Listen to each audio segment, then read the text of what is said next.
Chapter का नाम लिखिए सॉल्यूशन।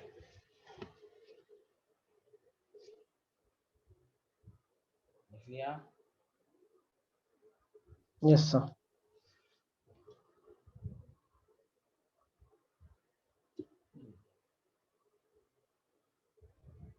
इसमें चैप्टर का मेन नाम है, इसके टॉपिक को देखते हुए एनसीईआरटी सॉल्यूशन लिखता है, लेकिन हमें चैप्टर में सिर्फ लिक्विड सॉल्यूशन को एनालाइज करना।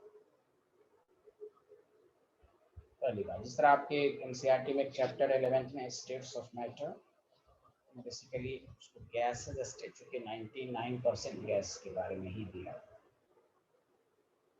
इससे क्या होगा कि आपको बहुत सारे कंसेप्ट समझने में आसानी होगी। जब चैप्टर का मेन चैप्टर का नाम ही आपको मालूम होना चाहिए कि हम लिक्विड सॉल्यूशन पढ़ रहे हैं, इसलिए इसमें जितने लॉज हैं, चाहे राउल्स लॉ पढ़िएगा, हेनरीज लॉ पढ़िएगा, कोलिगेटिव प्रॉपर्टीज, ये सब लिक्विड सॉल्यूशन के लिए वैलिड हैं। लिक्विड सॉल्यूशन की पहचान ये है जिसमें सॉल्वेंट जो होगा इज लिक्विड। अब ये तीन हो सकता है, इसलिए इस चैप्टर में तीन सॉल्यूशन को ही एनालाइज किया गया है। Solid in liquid, liquid in liquid, gas in liquid, तीनों लिक्विड सॉल्यूशन हैं। इन दोनों में राउल्स लॉ लगेगा, इसमें हेनरीज लॉ लगेगा। सॉल्यूशन जबकि 9 तरह के होते हैं, फिजिकल स्टेट 3 है तो सबका दिन गैस सॉल्यूशन 3 होगा, लिक्विड सॉल्यूशन 3 होगा, उसी तरह सॉलिड सॉल्यूशन भी 3 होगा। लेकिन पढ़ना है 3 के बारे में इस चैप्टर में। अब आप हेनरीज लॉ पढ़ रहे हैं, हेनरीज लॉ है, लेकिन आपको ये नहीं मालूम है कि ये किस सॉल्यूशन के लिए वैलिड है। राउल्स लॉ पढ़ रहे हैं, आपको ये नहीं मालूम है कि ये हर सॉल्यूशन के लिए वैलिड नहीं है, यहाँ लिक्विड सॉल्यूशन के लिए वैलिड है। इसमें गैस सॉल्यूशन, सॉलिड सॉल्यूशन की इस चैप्टर में बात ही नहीं होगी। पहले बताइए चैप्टर का मेन सबको समझ में आ गया, क्या पढ़ना है चैप्टर में? बोलिए हाँ या ना।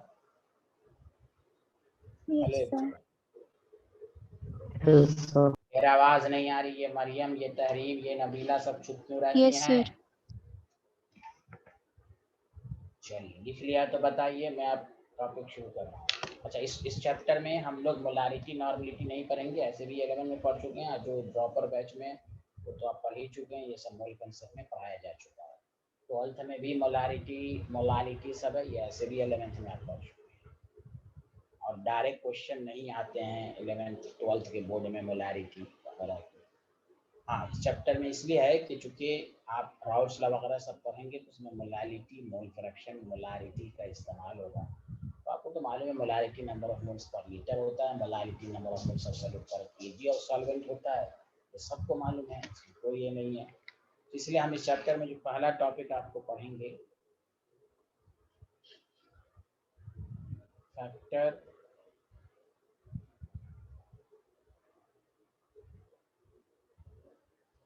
affecting the solubility of solid in liquid।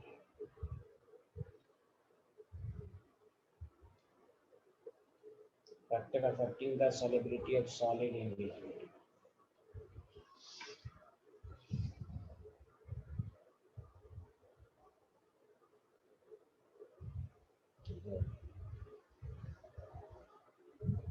Very जो सॉलिबिलिटी जो करेक्ट कोई भी सॉल्यूट पार्टिकुलर सॉल्वेंट में डिसॉल्व है कैसे, वो उसके लिए जरूरी है, पहला ये है नेचर ऑफ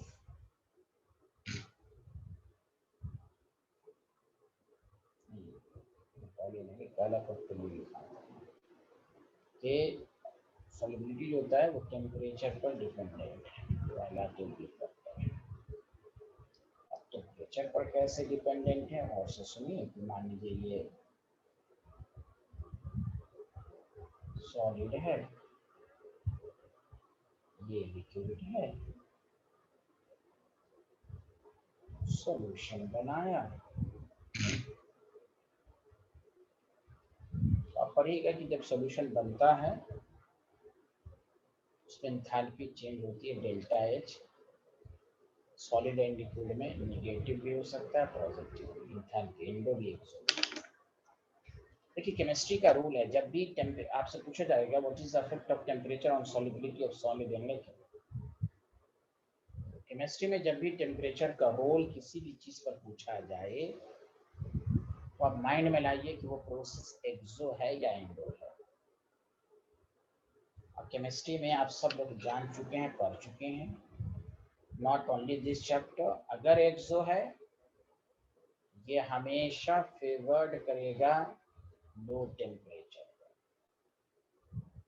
आपने इक्विलिब्रियम में भी पढ़ा ली चैप्टर प्रिंसिपल पर।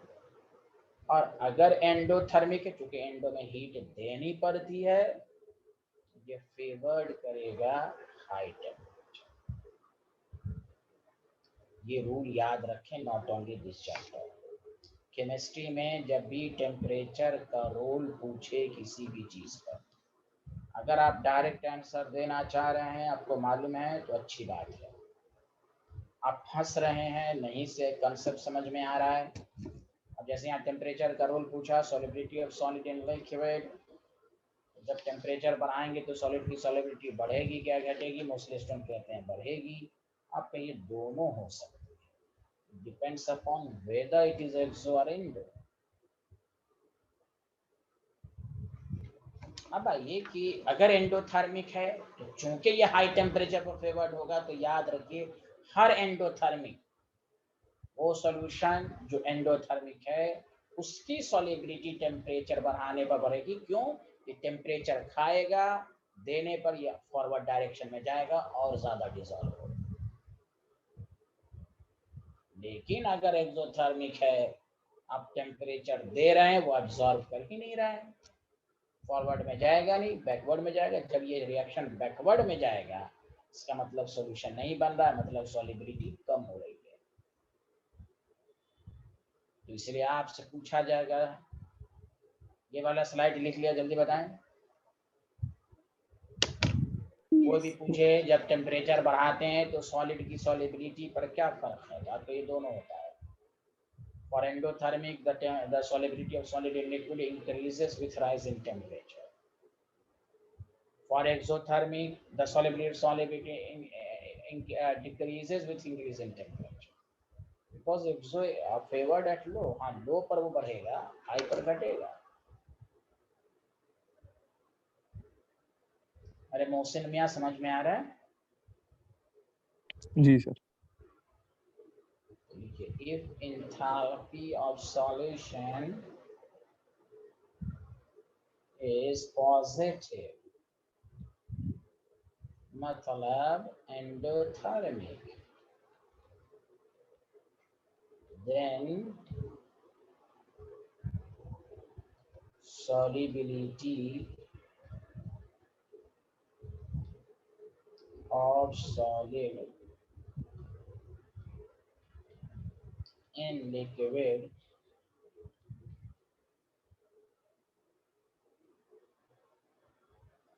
with rise in temperature.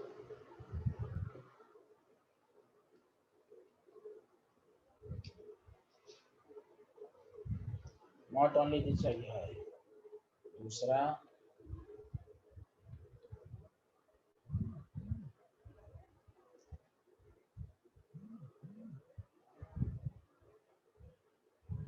if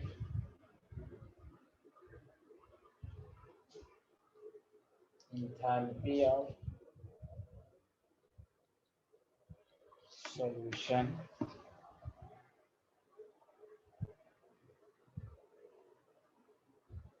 is negative, exothermic, then solubility of solid in liquid increases with rise in temperature.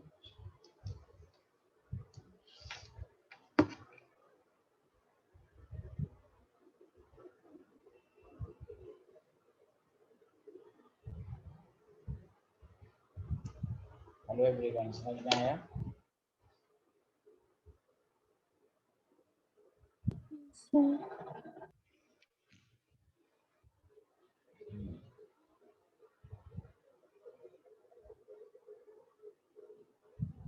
अब आइए नेक्स्ट पर। ये फैक्टर अफेक्टिंग सॉल्युबिलिटी सॉल्युबिलिटी पहला फैक्टर है टेम्परेचर। सब लोगों ने लिख लिया? जल्दी बताइए। Yes sir. अब आइए दूसरा फैक्टर,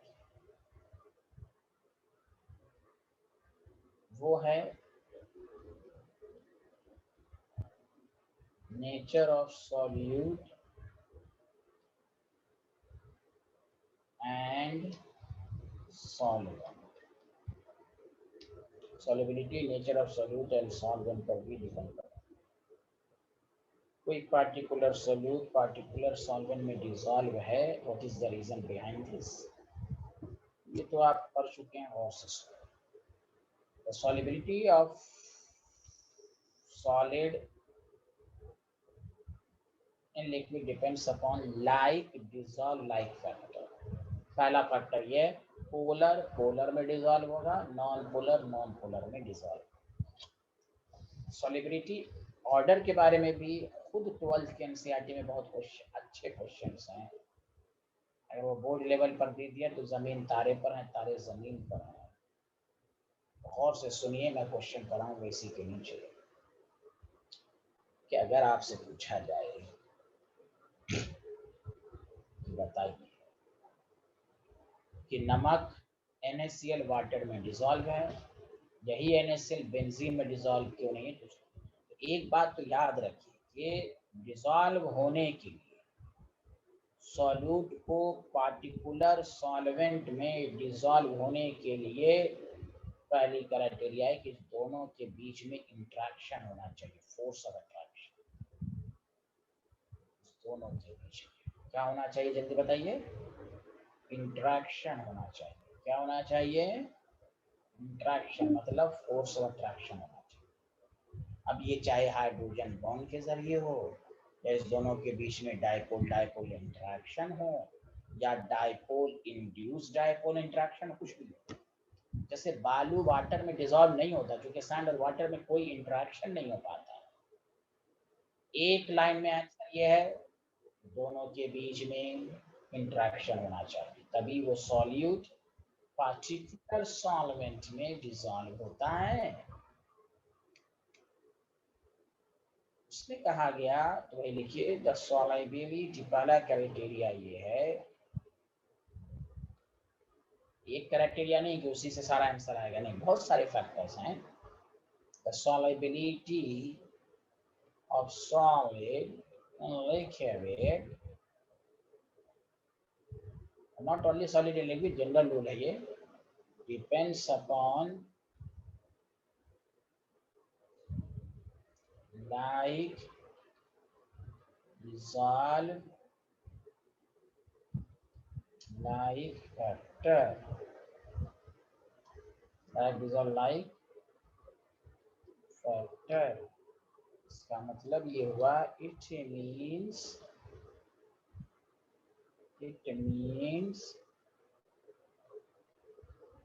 polar molecule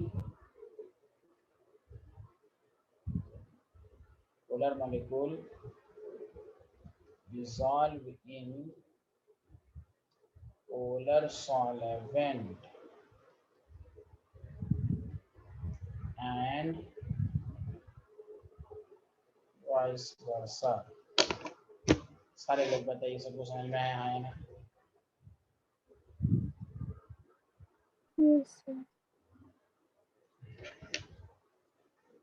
अरे बोलिए ना।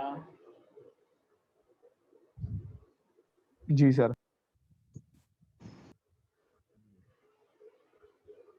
देखिए लिख लिया? कुछ तो Yes. बोलिए। ये मरियम क्यों नहीं बोलती हैं भाई? ये तहरीम जो है, ये दोनों को मैं ब्लॉक कर रहा हूँ। समझ में आ रहा है? बताएं, लिख लिया कि समझ में भी आ रहा है? बताएं। जी सर। अब आइए दूसरा पॉइंट लिखिएगा, एक एक लाइन छोड़कर। Solubility,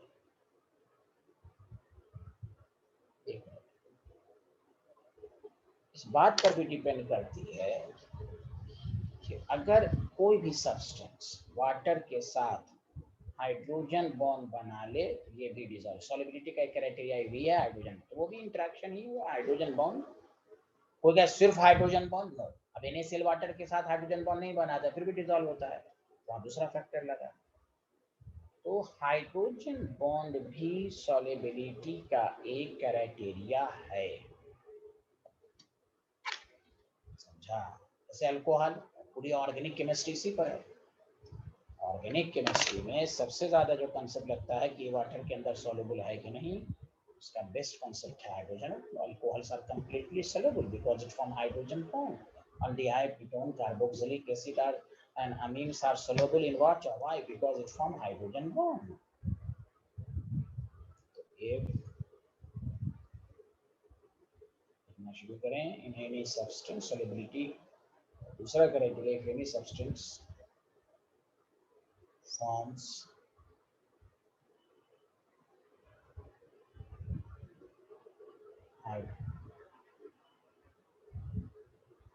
with water,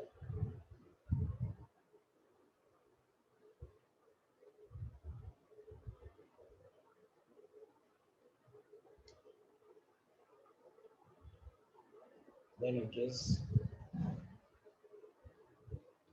completely soluble.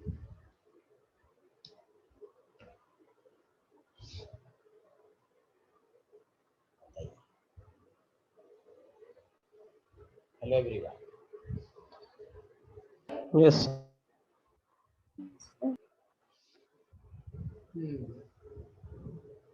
और तीसरा पॉइंट, इसमें ज्यादा डिटेल तो नहीं बताऊंगा, ये तो सारे बच्चे पढ़ चुके हैं, जो प्रॉपर में है। आयनिक कंपाउंड की जब भी सॉल्युबिलिटी वाटर के अंदर हो, it depends upon hydration energy और lattice energy.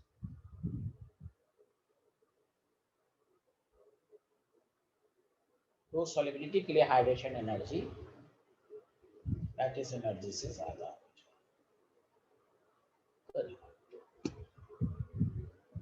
The solubility of, देखिए तीसरा क्या है, तो सॉलिड आयनिक कंपाउंड सॉल्युबल होता है। The solubility of, सिर्फ आयनिक के लिए लगेगा, ionic compound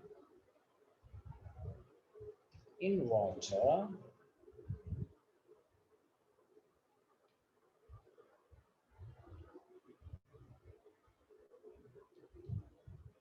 depends upon hydration energy and lattice energy। Solubility के लिए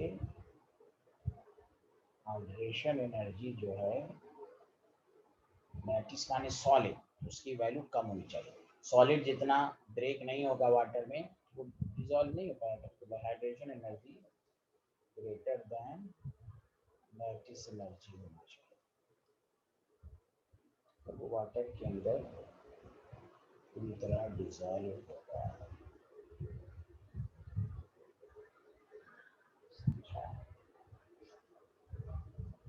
और ये तो चीज़ें 11th के बच्चे इस ब्लॉक में भी पढ़े होंगे, प्रॉपर के बच्चे। चलिए, तो सॉल्युबिलिटी का क्राइटेरिया सबको समझ में आया, लाइक डिसॉल्व, लाइक फैक्टर, एक हाइड्रोजन बॉन्ड, और आयनिक कंपाउंड के लिए लैटिस एनर्जी और हाइड्रेशन एनर्जी।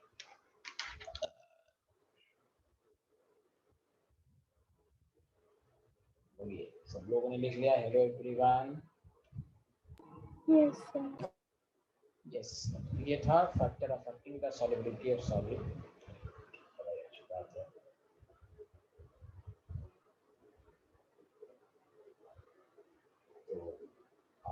क्वेश्चन पूछा जाएगा, राइट द इंक्रीजिंग, ये कितना अच्छा एनसीईआरटी का क्वेश्चन है, अगर दे दिया बहुत अच्छा क्वेश्चन है। क्वेश्चन चैप्टर में एनसीईआरटी में अच्छे अच्छे question. Right the increasing order of solubility of following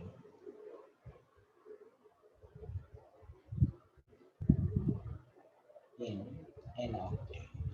n-octane मतलब ये यहाँ पर सॉल्वेंट है, तो सॉल्युबिलिटी निकालनी है n-octane के अंदर।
तो ये आपसे ये पूछा जा रहा है, देखिए जिसके अंदर सॉलिबिलिटी निकालने को कह रहा है उसको चेक कीजिए। n-octane जो है नॉन पोलर है, पोलैरिटी जीरो। और अल्केन जो होता है वो नॉन पोलर होता है।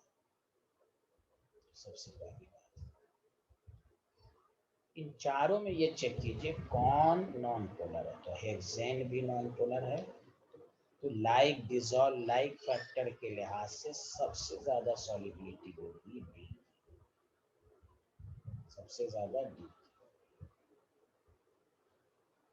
सबसे कम आयनिक कंपाउंड, क्योंकि आयनिक कंपाउंड वाटर के अंदर ही डिसॉल्व होता है। ये क्यों नहीं डिसॉल्व है भाई, ये आयनिक कंपाउंड है, पहली बात। ये दोनों कोवैलेंट है। अब दोनों कोवैलेंट में अब देखिए मोर पोलर जो होगा वो लेस सोलेबल होगा। पोलर पोलर में डिसॉल्व होता है, यहाँ तो अब नॉन पोलर में है, तो जो मोर पोलर होगा वो लेस सोलेबल होगा। यहाँ ऑक्सीजन है तो ऑक्सीजन की इलेक्ट्रोनेगेटिविटी ज्यादा है, तो ये मोर पोलर है, ये पोलर है।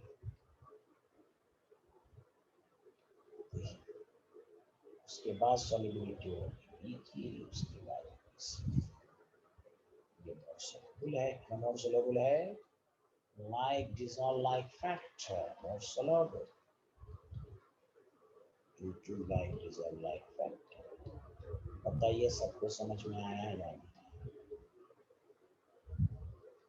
Yes, sir. और लोगों को भी नहीं, और लोगों को नहीं आया? आ गया sir. like dissolve like factor। चलिए आगे बढ़ें। Hello everyone.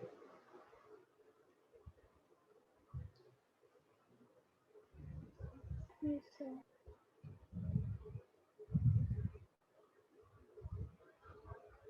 अब आइए factor affecting the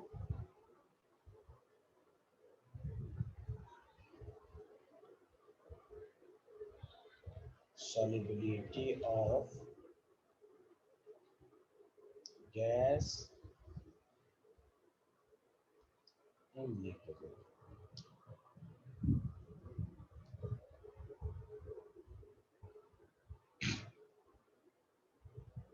गैस की लिक्विड वहां सॉल्यूट, पहला टेम्परेचर, फिर वही बात। तो जब भी टेम्परेचर का रोल पूछा जाए, देखिए आपको ये बात मालूम होनी चाहिए, गैस जब भी वाटर में डिसॉल्व होता है, ये वाटर के अलावा गैस वाटर ही में डिसॉल्व होता है, ये जो सॉल्यूशन बनाता है जानते हैं, ये हमेशा एक्सोथर्मिक। अब बताइए सारे लोग, एक्सो हाई टेम्परेचर पर फेवर्ड होता है कि लो टेम्परेचर पर? बताएं। Low temperature. इसीलिए गैस की सॉलिबिलिटी हमेशा घटेगी विथ राइज इन टेम्परेचर। बहुत सारे एग्जांपल हैं। कोल्ड ड्रिंक को लो टेम्परेचर पर क्यों रखा जाता है? बिकॉज गैस की सॉलिबिलिटी ज्यादा हो। कोई भी गैस को होगा, वो सॉल्यूशन है, सॉल्यूशन में वाटर में डिसॉल्व है, उसको लो टेम्परेचर ही पर रखना। हाई टेम्परेचर पर रखिएगा, गैस एस्केप आउट हो जाएगी। अब वही कोल्ड ड्रिंक को आप वही शीशा, जब वो आप बाहर आधा घंटा के लिए रूम, यानी आप रूम में रख लीजिए, रूम टेम्परेचर पर रखिए, तो पीने का मजा नहीं रहता उसमें, क्योंकि गैस पूरी तरह मिक्सअप नहीं रहती है। वही उसी को लो टेम्परेचर पर आप फ्रीज में डाल देते हैं, तो फिर पीने में मजा रहता है। वही है टेम्परेचर। तो सॉलिड की सॉलिबिलिटी दोनों होगी, बढ़ेगी भी घटेगी भी, वो एंडो भी है एक्सो भी है। गैस की सॉलिबिलिटी हमेशा घटेगी। इसलिए बोर्ड लेवल पर पूछता, aquatic species feels more comfortable in winter. पानी में रहने वाला जो स्पीशीज है वो विंटर में ज्यादा कंफर्टेबल महसूस करता है एज कंपेयर टू समर। इसका रीजन है कि समर में टेम्परेचर ज्यादा होता है, वाटर के अंदर जो उसको ऑक्सीजन गैस एक्वाटिक स्पीशीज को मिलेगा वो लेस अवेलेबल होगा, क्योंकि सॉलिबिलिटी हाई पर कम है गैस, ऑक्सीजन गैस। इसलिए aquatic species feels more comfortable in winter than in summer, because in summer temperature is high, solubility is low. क्या सबको समझ में आया कि नहीं आया? Yes, sir. Yes, sir. जी सर। हाँ हाँ। तो since dissolution का मतलब वही मिक्स होना, mixing of gas in liquid, liquid generally यहाँ वाटर ही रहता है, is exothermic.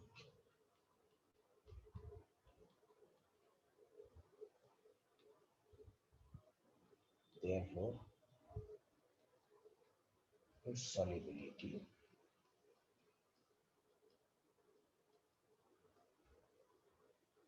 decreases with rise in temperature.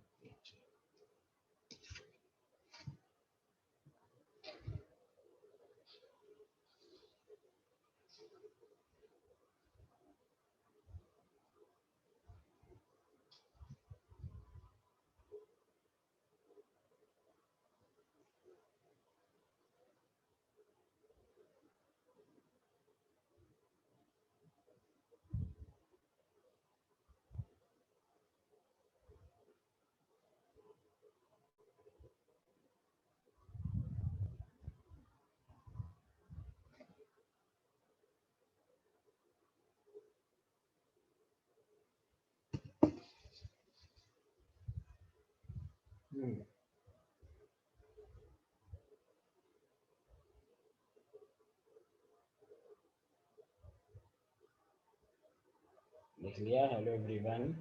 Ji sir. दूसरा फैक्टर बहुत बड़ा है, इसमें बहुत सारी चीजें पढ़ेंगे, न्यूमेरिकल थ्योरी भी बहुत ज्यादा, वो है affect of pressure.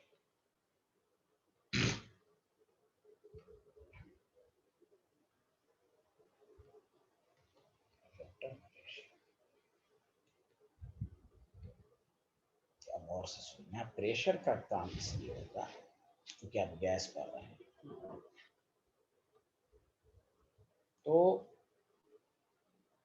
Quantitatively pressure बढ़ाने पर गैस जो होता है वो ज्यादा सोल्यूबल होता है। It is given by Henry's law. Henry's law gives the quantitative idea of effect of pressure on solubility of gas in liquid। Pressure बढ़ाने पर, पहले याद रखिए, when pressure increases गैस की solubility ज्यादा होगी। सॉफ्ट ड्रिंक सील्ड किया हुआ मिलता है। सील्ड किया हुआ इसलिए मिलता है कि सील्ड कुआ में गैस का प्रेशर ज्यादा होगा, वो ज्यादा वाटर के कांटेक्ट में आएगा, तभी आप उसको ओपन करते हैं, गैस एस्केप आउट। गैस की सॉल्युबिलिटी प्रेशर बढ़ाने पर बढ़ती है। It is given by Henry's law. देखिए हेनरीज लॉ के स्टेटमेंट बहुत सारे हैं। हेनरीज लॉ 11th के केमिकल इक्विलिब्रियम चैप्टर में भी है, वो फर्स्ट सेकंड थर्ड पेज पर है। 11th में, क्योंकि इसके बारे में स्कूल वाले पूछते नहीं है, लेकिन एनसीईआरटी में तो 11th ही में है हेनरीज लॉ। 12th में थोड़ा डिटेल में है। तो मैं 3 स्टेटमेंट लिखूंगा, तीनों स्टेटमेंट यही कहता है कि प्रेशर बढ़ाने में गैस की सॉल्युबिलिटी बढ़ती है। फर्क यह है कि सॉल्युबिलिटी को बहुत सारे कंसंट्रेशन टर्म, एक जगह सॉल्युबिलिटी को मोल पर लीटर में हम एक्सप्रेस करेंगे, एक जगह सॉल्युबिलिटी को मोल फ्रैक्शंस के फॉर्म में लिखेंगे। क्योंकि मोल फ्रैक्शन क्या है? कंसंट्रेशन टर्म्स है। कोई बोल ही नहीं रहा है भाई, समझ में आ रहा है ना? Yes, sir. Yes, sir. Given by Henry's law. Statement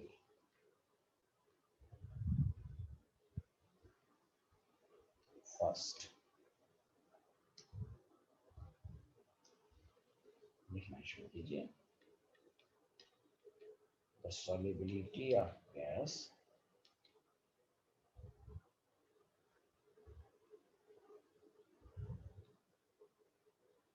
is directly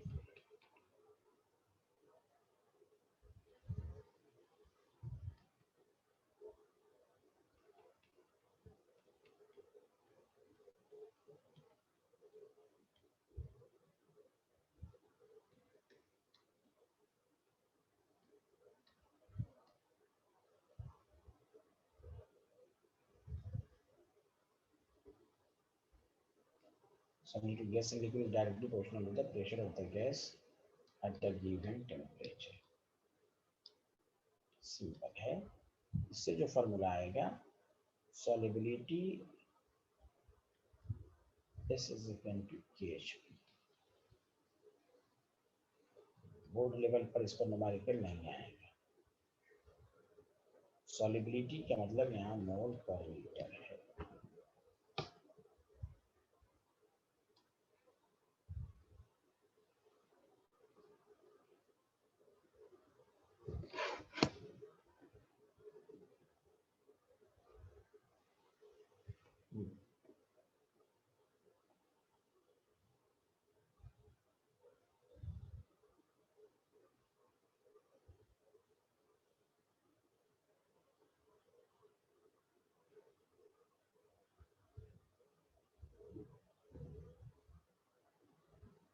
लिख लिया सर। सब लोगों ने लिख लिया? Hello everyone. Yes, sir.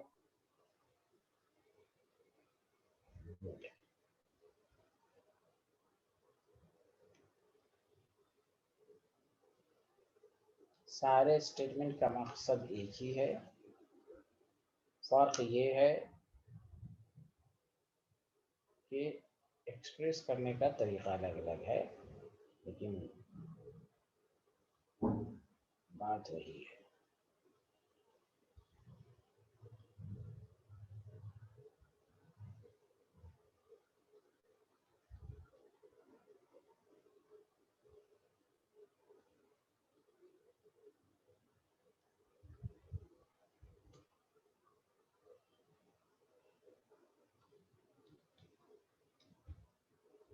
Partial pressure of gas, partial pressure का मतलब होता है सिर्फ गैस का इन द सॉल्यूशन।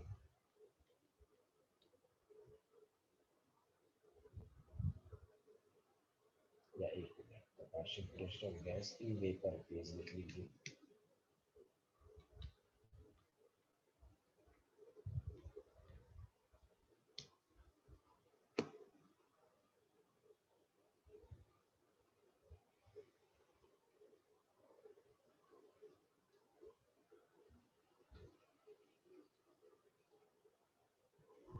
देखिए यहाँ मोल फ्रैक्शन भी क्या है, कंसंट्रेशन ही है, सॉल्युबिलिटी ही है।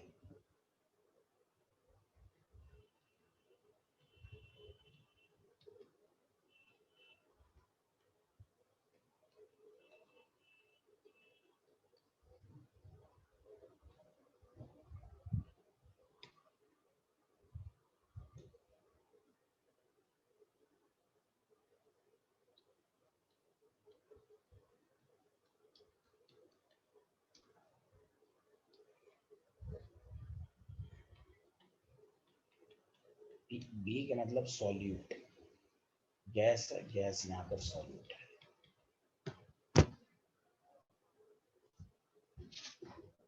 बताइए सबको समझ में आया है ना? और एनसीईआरटी में ज्यादा जोर इसी पर दिया गया, पूरा न्यूमेरिकल इसी पर। लेकिन उन्होंने एक क्वेश्चन ऐसा भी दिया है कि उसके लिए थर्ड स्टेटमेंट जो 11th में है वो भी जानना जरूरी है। The partial pressure of the gas in vapour is proportional to mole fraction of the gas in the solution at a given temperature. जितना प्रेशर बढ़ाएंगे गैस की सॉल्युबिलिटी ज्यादा होगी, गैस की सॉल्युबिलिटी ज्यादा बढ़ेंगे, गैस का कंट्रीब्यूशन ज्यादा होगा तो मोल फ्रैक्शन भी ज्यादा होगा। यहाँ पर मोल फ्रैक्शन ऑफ गैस क्या बता रहा है, तो ये भी लिख लीजिए थ्योरी में, it represent the solubility. Numerical में क्या मोल फ्रैक्शन निकालो, ठीक है, लेकिन न्यूमेरिकल में अगर सॉल्युबिलिटी भी क्या है तो इसका मतलब मोल फ्रैक्शन निकालना। It represent the solubility of gas.